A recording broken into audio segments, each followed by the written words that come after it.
আমরা যে বিএনপিরে ভোট দিমু, কিন্তু বিএনপি আমাকে কি দিব? আপা অনেক কিছু দিবে। এটা কি? Family card. এটা থাকলে আপনার পরিবার পাবে প্রতি মাসে 2000 থেকে 2500 টাকার আর্থিক সহায়তা, অথবা এক কার্ডেই নিত্য প্রয়োজনীয় সকল পণ্য, দারিদ্র বিমোচন, ক্ষুধামুক্তি ও নারীর স্বাবলম্বী হওয়ার নিশ্চয়তা। তাইলে তো আমার ভোট ধানের শেষেই পাইবো। বিএনপিরে ভোট দিলে আমাকে মতো কৃষকের কি লাভ? একটা কারণ অন্তত পক্ষে বলেন। অনেকগুলো কারণ বলছি।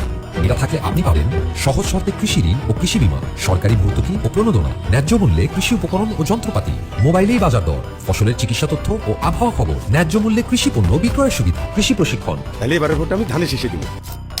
তিস্তা পরিকল্পনা বাস্তবায়নের কোনো বিকল্প নাই। কার ভালো লাগলো আর কার লাগলো না এগুলো দেখার আমাদের সময় নাই। আল্লাহ যদি আমাদেরকে দায়িত্ব দেন, আমরা কথা দিচ্ছি উত্তরবঙ্গের সর্বপ্রথম আমরা ওখানে কুদাল দিয়ে কূপ দিব ইনশাল্লাহ। ওটাই আগে বাস্তবায়ন করবো ইনশাল্লাহ। এই তিস্তাকে জীবন দেওয়ার মাধ্যমে গোটা উত্তরবঙ্গকে আমরা জীবন্ত করে তুলবো ইনশাল্লাহ। আপনি কি কখনো ভেবেছেন সরকার কিভাবে আয় করে? প্রতি বছর বাজেট কিভাবে তৈরি হয়, আর সেই বাজেট অনুযায়ী টাকা কোথায় কোথায় খরচ হয়? সরকারের আয় আসে আপনার দেয়া কর, বিদেশি অনুদান, ঋণ, আমাদের প্রবাসী হিরোদের পাঠানো রেমিটেন্স এবং সেবামূলক আয় থেকে। আর এই টাকা দেশের বিভিন্ন খাত ও প্রকল্পে ব্যয় করা হয়, যার সঠিক হিসাবটা জানা রাষ্ট্রের নাগরিক হিসাবে আপনার একটি অধিকার। কিন্তু কেন বারবার আপনাকে এই বিষয়ে অন্ধকারে রাখা হয়? কারণ এই জটিলতাই দুর্নীতিবাজদের জন্য একটি নিরাপদ আশ্রয় তৈরি করে।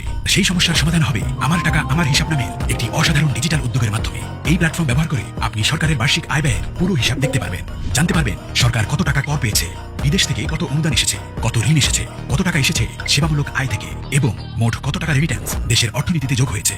জানা যাবে সেই আয়ের টাকা কোন খাতে কোথায় কত খরচ হয়েছে এবং হচ্ছে। এমনকি নির্দিষ্ট এলাকা অর্থাৎ জেলা, উপজেলা বা থানা পর্যায়েও আয় ব্যয়ের হিসাব জানতে পারবেন। নির্দিষ্টভাবে কোন প্রকল্পে কত টাকা খরচ করা হয়েছে তাও জানা যাবে এই প্ল্যাটফর্ম ব্যবহার করে। এই প্ল্যাটফর্মের মাধ্যমে ব্যয়ের কোনো অসঙ্গতি চোখে পড়লে আপনি প্রশ্ন করতে পারবেন।